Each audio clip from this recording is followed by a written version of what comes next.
Taylor is a young communicator here in Halifax who has decided to run for mayor.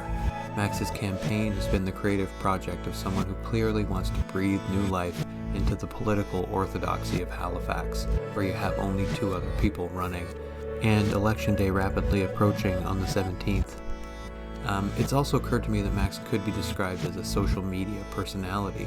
This is how he's described on the Wikipedia page for the current municipal election, but that label seems kind of false to me somehow. In this conversation, he speaks really genuinely about the kind of courage that he's needed to muster to run for mayor, why a lot of people see it as a transparent attempt to gain followers, but how those people really don't see the full picture, and why he cares about setting a precedent for more direct participation in politics, especially among young people. The thing that really interests me about your story is just like the convergence of, social media, this use of platforms to kind of raise awareness, and the more local, messy question of how local politics happen. I teach communications at Mount St. Vincent and elsewhere, and so I'm really interested in the ways that social media has sort of placed pressure on established ways of doing politics, basically. And this is something you've talked about a lot. So that was a big thing for me big reason why I wanted to kind of get you on the podcast. Yeah, Um, absolutely. I think sorry to interrupt, but no, it's all good. I'm just thinking, with TikTok specifically, that's where my biggest reach is.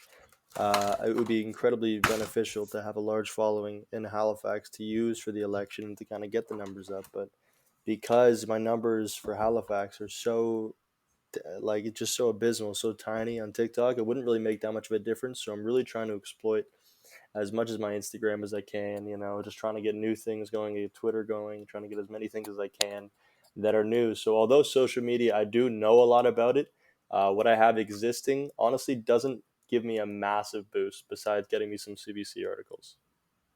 Yeah, and I like that about your campaign too, just sort of how frank you are about the role that social media is really playing in your campaign.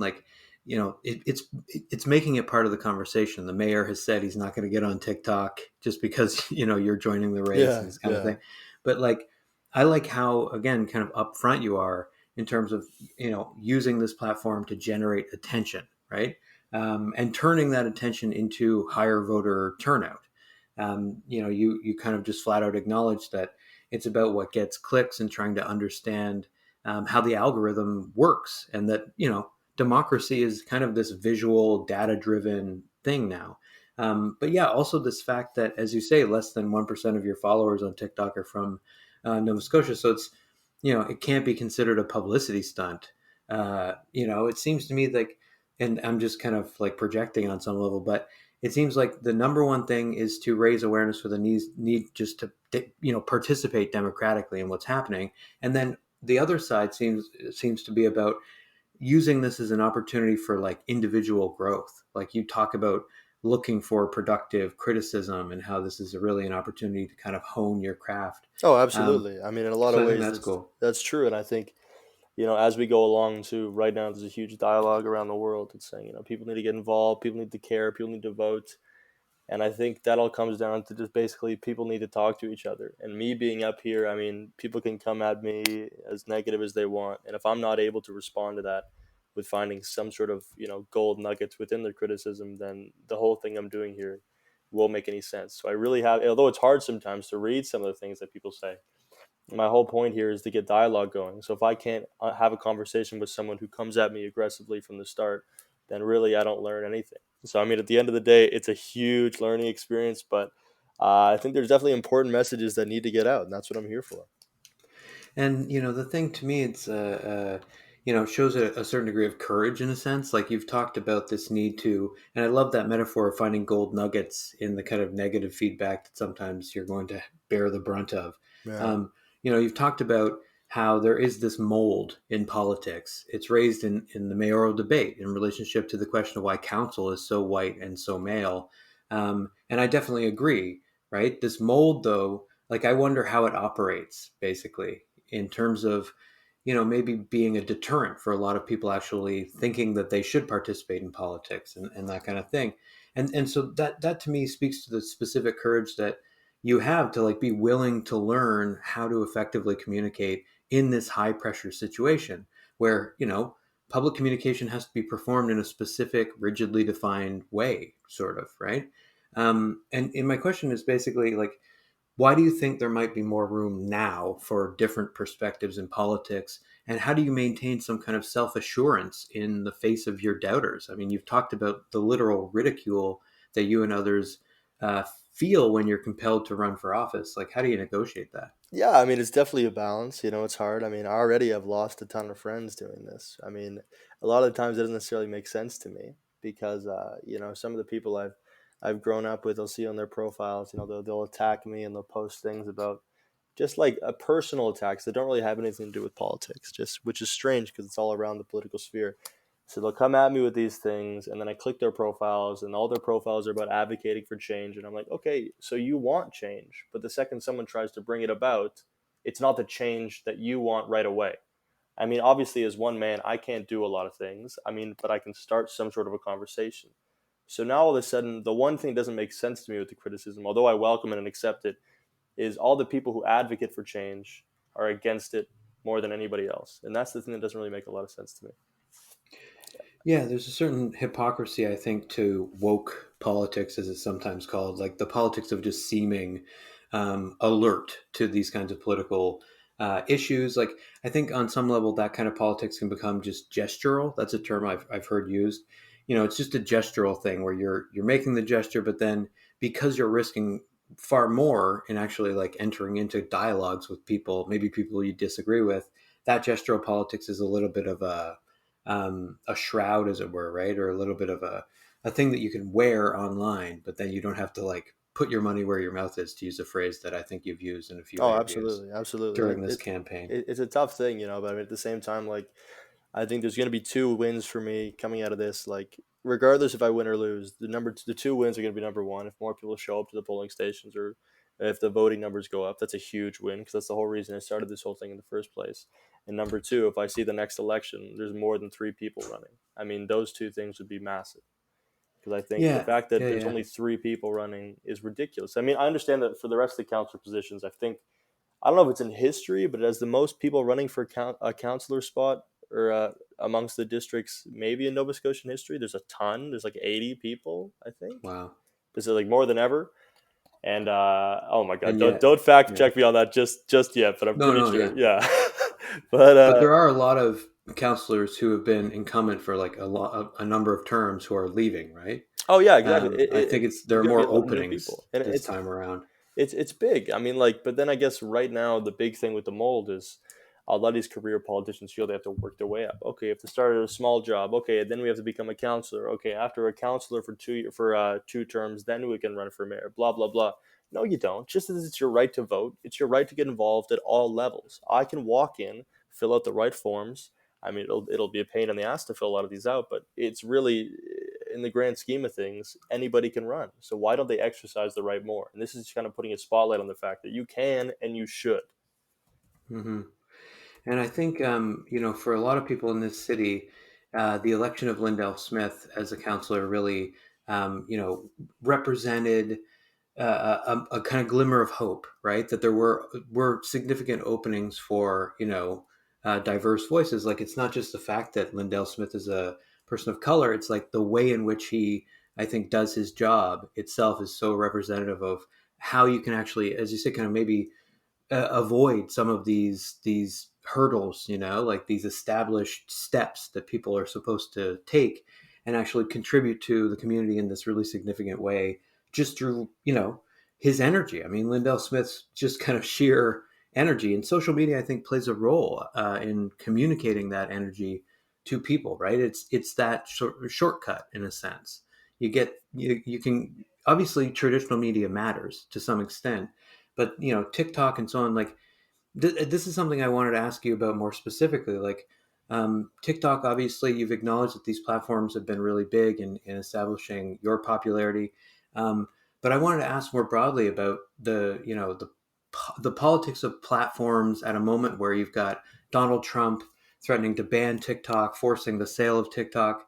How do we reckon with the kind of power of these apps, and what does it mean? Like, how do you interpret Trump trying to shut the app down? Like, do you feel like it was politically motivated in retaliation for TikTokers embarrassing him at his Tulsa rally? Like, do you have any thoughts on this kind of Well, thing? I think in a lot of ways. I mean, TikTok specifically. I mean, this is just me being completely unbiased. I mean, they absolutely do listen and collect your data. I mean, there's no question about it. But then again, so does Facebook. But then again, so does Instagram. But then again, so does Twitter. I mean, all these companies connect your data, and it's not always for malicious reasons. They simply want to keep you on the app as long as possible and sell advertising to you. Like they said, it's like if I forget who said this. It's if you're not paying for the product, you are the product. So essentially, they want to keep you on as long as possible. So I don't think TikTok was a malicious thing, and I do think a lot of it had to do with, uh, I guess, people making fun of Trump in a sense. But then again, he gets made fun of the same amount on Twitter. And with him, I think, or with everything in politics, it's so polarizing online. With social media, you're shown the things that they'll know you watch over and over again. So, for example, Mm-hmm. if you believe in one conspiracy theory, your entire page will be filled with conspiracy theories. If you believe in, if you start your TikTok career, you start your Instagram career, you start going on scrolling through and you see one Republican post, and then you watch four back to back to back, the rest of the time you're on Instagram from now on will be all Republicans. So you'll never see the other side of things. And same with Democrats. You'll never see the other side. And that's why it's so divisive. Because of social media, things are so divisive in the world that, I mean, even personally, like, sometimes it's hard for me to even go on the apps because I'll post a lot because, I mean, obviously, like, it's a good way to get a creativity out. And I'm not a really political guy on TikTok. So I kind of like to post to kind of get away, let people get away from the whole politics of it all. But I mean, even that That's being said, interesting. Yeah. yeah, even that being said, it's hard because to even contribute to that world, it leaves a bad taste in my mouth. Yeah, and it's interesting that you speak to how like you're not particularly political on TikTok. I've noticed that about your TikTok account, and I think that just speaks to a recognition of what that app is for. I mean, it's in the same way that Alexandria Ocasio-Cortez uses Instagram to combine political messaging with like beauty tutorials and so on. It's about engagement. Mm. Um, and I guess like, what do you think TikTok really means to this generation? Like it just feels like it differs from other platforms in some basic way. Is it about the way in which its particularly aggressive algorithm gives you a greater opportunity for success in gaining followers? Or Anybody can make it big on TikTok because the way their algorithm works is way different. Just a quick rundown of how it happens. Like a lot of apps, you would post something, or like YouTube, you post something, and you'd base it off the right people seeing it and sharing it to more and more people, right? But with Mhm. TikTok, it's all about initially your video gets pushed to a pool of 100 people, and if it does well in that pool, it gets pushed to a pool of 1,000 random people, and so on and so forth. It just keeps getting pushed to more and more random people, and depending on how it does, it'll get pushed out further. So really, anybody can make it, and that's what's kind of fun about it. And I mean, like the reason I think I don't post political stuff is because TikTok should be a fun little escape from all the seriousness, and it's important to separate those two worlds because once you combine them, there's really no going back. Yeah, it's interesting. And like the combination of worlds seems to be a kind of feature of your campaign in a sense. Like you've had to answer a lot of questions about just the decision to run for mayor and deflect certain questions about whether it's like a prank or a gimmick, Yeah. because this is the serious world of politics. But you've been really consistent in terms of your messaging about, how you're really motivated by low voter turnout and the goal is to reach a younger demographic. And it seems to me you're really good on this point that basically if people are talking about the election, they might begin to care more about political decision making, and that might trigger this interest in democracy in general. I like that line of thinking, and it reminded me of a line from the recent Paul Rudd PSA for New York State around mask wearing, Oh yeah, which yeah, went yeah. went viral. Like that's such a perfect example of how politics is done, I think, in the age of platforms. Like the whole point is to reach millennials. And so there's this incredible line at the center of that PSA where Rudd says, caring about other people is the new not caring about other people. And to me, like that perfectly kind of captures something, this kind of, perceived at least apathy the millennials feel toward that level of like civic participation. And I just wonder, like, do you feel like these tactics of engagement, using humor, using just kind of, as you say, kind of like pure escape, is a worthwhile way of kind of chipping away at apathy, or does it reinforce this kind of irony or apathy? I don't know. Or thoughts on the PSA? Any Well, general, I yeah, think it's hard. I sorry. mean, you're gonna have here's the thing. I mean, putting something out like that is important either way because you're gonna have a group of people who go, you know what, this is pretty cool. Like I like this. I like the messaging. And you're gonna have a group of Hmm. people who say, I hate this. Like this is cringy. Like what is this all about? Right. But they'll Yeah. still talk about it. So as long as people are talking about it, then the message is working. Like if people are talking about it, whether they love it or hate it, as long as they're interested, they're more engaged than they were before. And I think that's the whole point. So and I think a lot of these people know that. Like when they make things that are a little bit over the top, it's like, okay, some people are going to love this, some people are going to hate this, but as long as they feel something, we're happy. Yeah, yeah, yeah.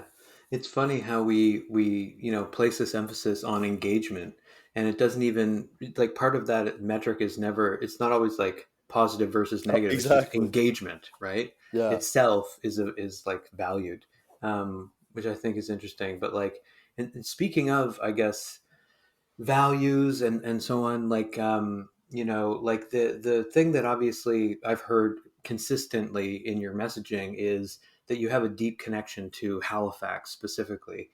And I haven't I'm not originally from Halifax. I was born and raised in Hamilton, Ontario. Spent a lot of time there, but I've lived here I think for about a decade, and I definitely like I'm also really attached to it, but I find it hard sometimes to define what it is specifically that I feel attached to. What is it about this place that makes it feel like home to you, would you say? I think there's a few different aspects. I mean, I guess the big thing, like this is gonna sound so cheesy and like such like a Nicholas Sparks Notebook way to say it, but there's one way to sum it up that kind of helps me out to think about it sometimes. Like Halifax is one of the few cities in the world that every day you can expect to run into somebody new, run into somebody you haven't seen in a long time, and run into like someone you see every day. So you get that big combination. It's just big enough that you have a smorgasbord of different types of people, but you have enough time to get to know them all. So that's what really helps. It's not way too big, but it's just big enough that you don't feel trapped. And I think that's really important to have in a city. And I mean, it continues to grow, which is great because, obviously I want more people to come to the city, but even the general vibe of the whole thing, like right by the sea, just the air just breathes different down here. There's just little things you can't put your finger on. But I think the main thing for me is definitely just it's it's just big enough that you don't feel trapped, but just small enough to get to know everybody. And it's just a nice little sentiment.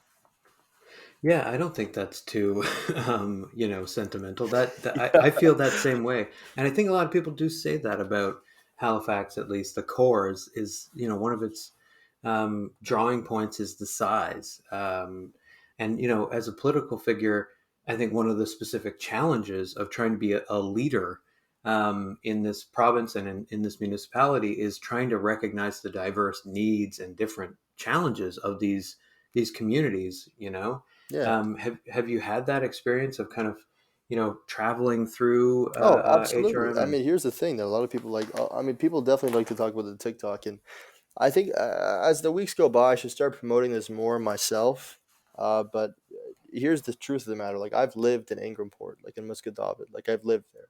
I've lived in Bedford for an extended period of time. Like I've lived by St. Mary's University for an extended period of time. Like I've lived all over the city. I haven't been stagnant. Like I lived on the other side of the Rotary. Like in like right by Spinnaker. Like I've lived in a bunch of different places. I wasn't in the same area my entire life, and that's what's important for people to know. Like I know different areas, and I know the experiences you have to go through in different areas. Like I know the fact that living in Muscatawbin, we need a better transit system. That's why it's a big part of what I'm doing now. I know in Mhm. Bedford that we need a better transit system for students to get the NSCC campus. Like I know that we need more affordable housing because I live downtown. So I think all these things coming together kind of made it ripe for this whole movement to happen for me to kind of get passionate enough about this. If I hadn't had those experiences, I don't think I would have any passion right now. Yeah, I mean, I think that sincerity comes through, like in all the coverage that I've seen. That's been the kind of consistent theme. And also, like the thing that I appreciate about your campaign is that, there is this palpable sense that like the local context matters, that we need to really have some sense of unity or solidarity. But then you're also able to speak to more global crises, right? Like you don't shy away from talking about the climate crisis, stressing that we're vulnerable here too. the wildfires that are taking place in Oregon and California are visible. In Quebec, sea level rise in the next 10 years is projected to be as much as 8 feet. I mean, like we are we No, are it's not in a insane. position where It's we can insane. assume that we can just keep going the way we're going, right? So I like that, you're bringing that into the conversation, because I think even at the local level we need to also be thinking globally about some of those issues. Yeah, I think everyone in the Um, world needs to address that differently. And I think Halifax, mhm, because we're right on the sea, it's scary. It's just scary when you take a step back and think about it. I mean, politically or not, like you take a step back and think about the environment, something needs to happen, and it's just mhm. people keep developing new things and they keep finding new ways to package bottles. Oh, fantastic! Well, we're gonna be gone in 10 years if you don't do something right now. So we need to really get going on that.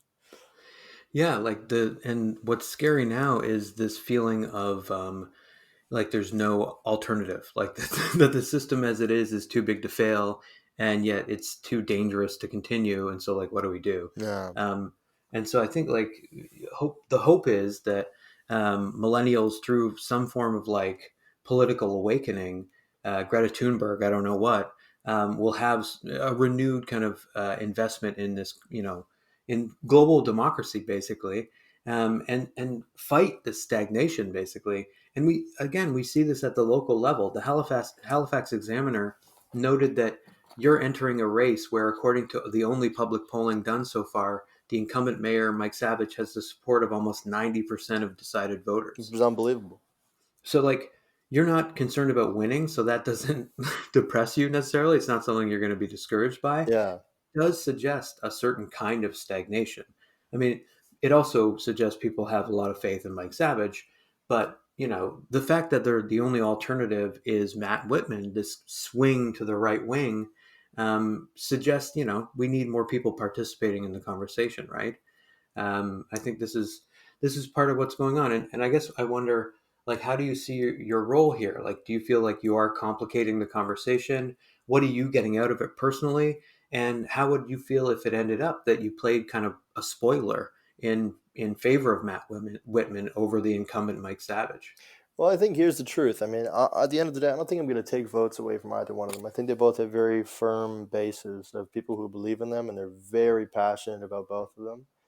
I think I'll add new voters in. That's a big thing. I think I'm going to add a lot more Hmm. voters in, hopefully. I mean, whether it be for Matt, Mike, or me, I think we're going to add new voters in, which is very important. But I think, just like I was saying before, if during the next election I see more people running, that's like a huge thing to get out of it. And I think that should happen because, I mean, it's ridiculous that only 3 people are running for mayor. Like, I understand we have to put a lot more pressure on the provincial government so we can have more power as a municipality. But I mean, that being said, we just can't have these numbers again. Like, it's embarrassing. It truly is embarrassing to only have 3 people running for mayor in a municipality this big. Yeah, and especially since there are a number of, like, you would think at a time of that is so pivotal, right? Where there are all of these competing crises, and it seems like the ground is kind of disintegrating under our feet. Like, there are these structures that we relied on that it feels like are not stable. That there would be more of a concern with politics at this official level where decisions are officially made.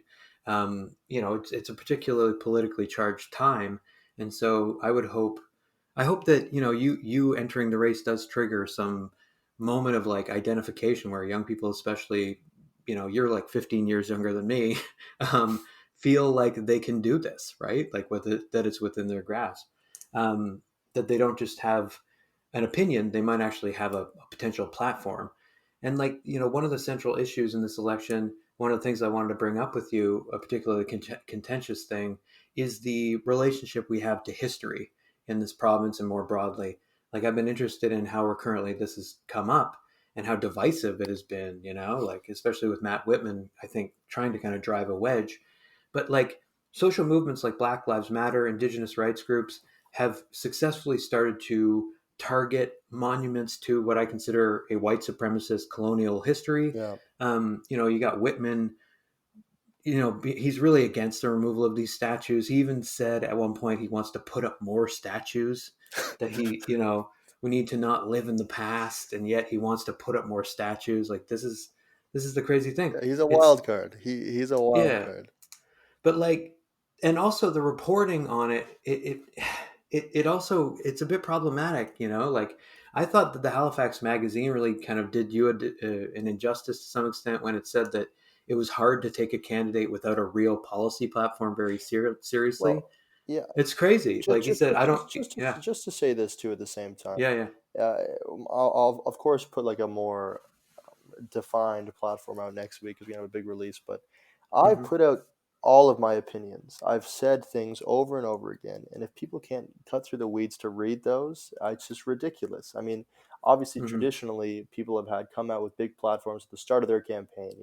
They know exactly what they want to do. Mike Savage, they know exactly what they want to do. Okay, well, guess Hmm. what? That hasn't worked, and people are bored. So I mean, Hmm. like it just doesn't work. So if you want to have the traditional way of doing things, fantastic, then get up there and run. If you want to keep doing traditional, but personally, I mean, I'll adhere to them and I'll put out my platform. But I've said what it is. I want better affordable housing solutions. I want better transit systems. I want better environmental solutions. And I'll say it again over and over again.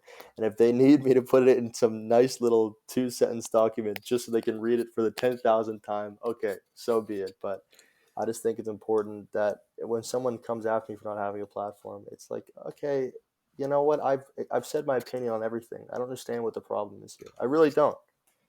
Yeah, I don't know who wrote that article in Halifax magazine, but I thought it was really condescending. Like the line, his platform is literally, I don't care who you vote for, just felt so dismissive.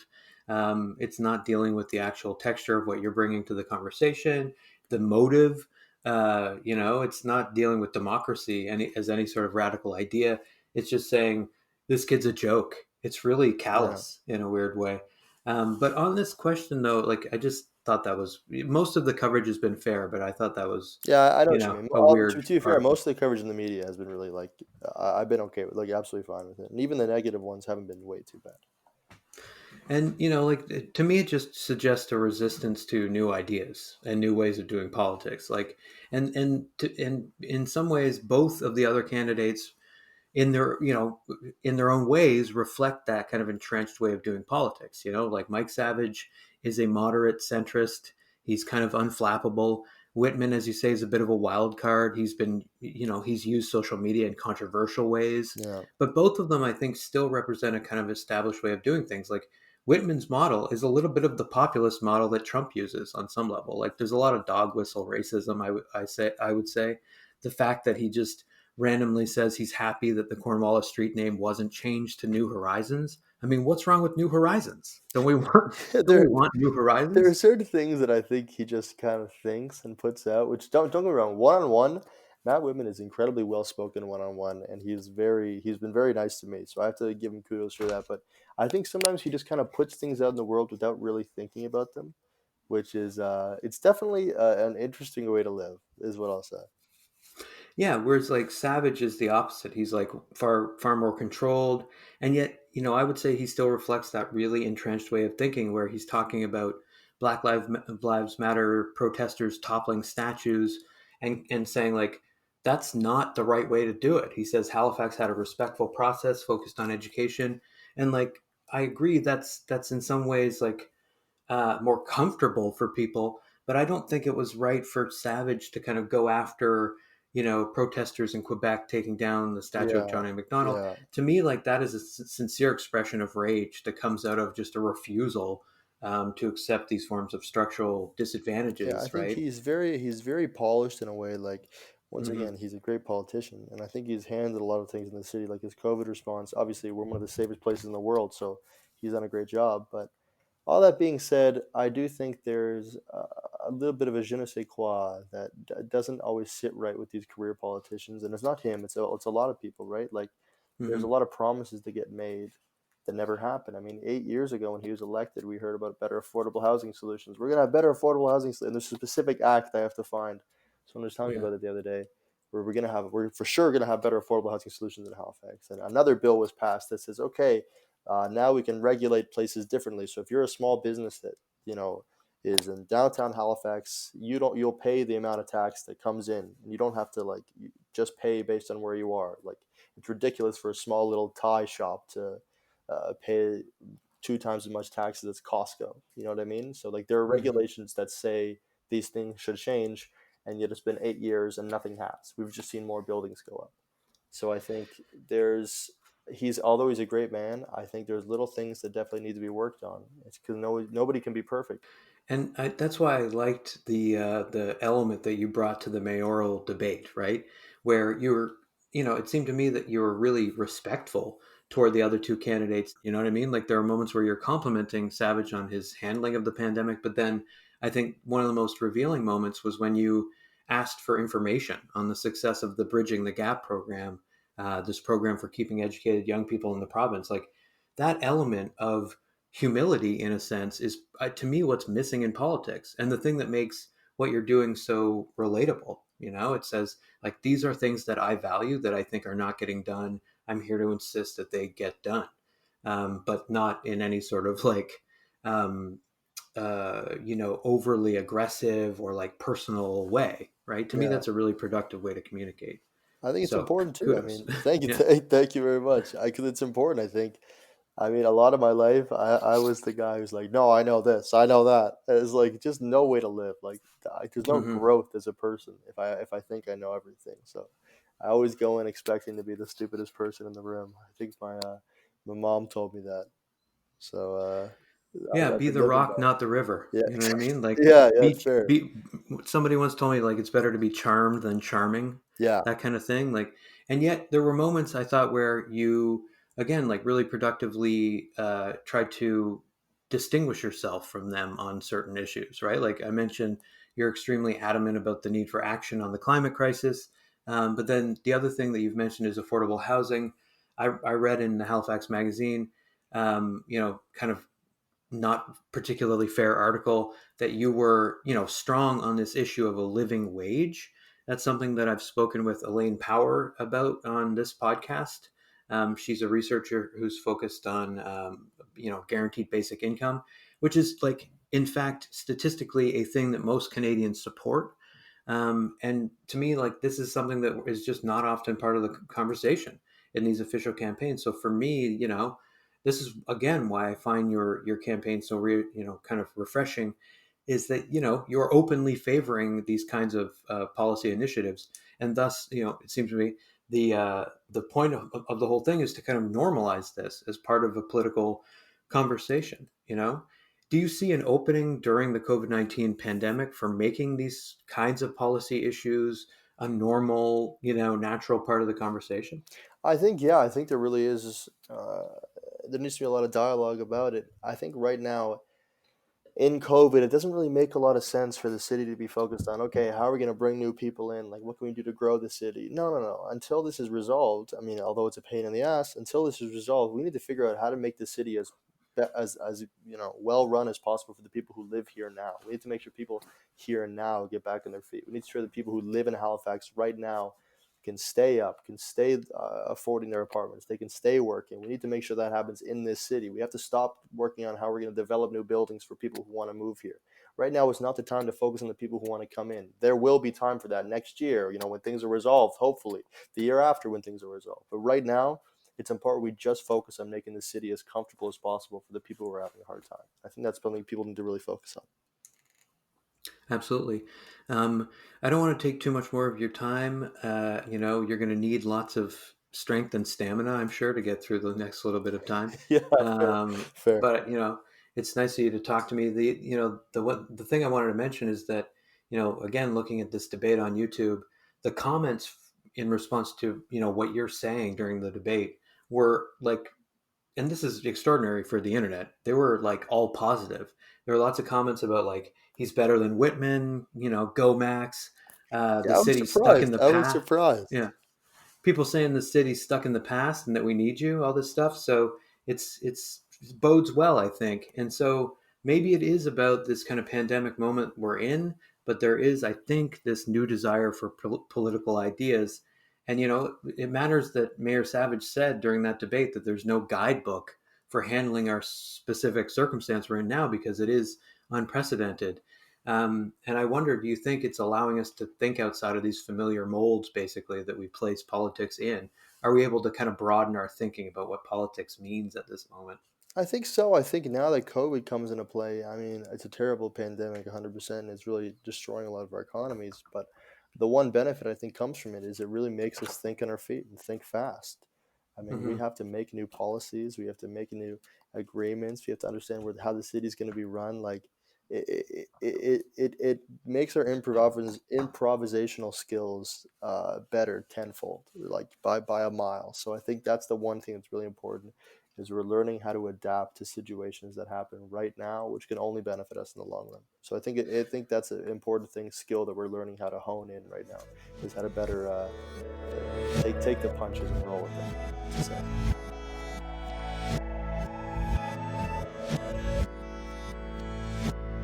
Yeah, I think you're right. I think adaptation is definitely, something that politically we should pay attention to, right? Like our ability to adapt structurally to these problems. But then also, the thing I read recently in an upcoming guest's book, Alexis Shotwell, is this idea that we should come out of the pandemic with a greater sense of the importance of care, like caring for each other.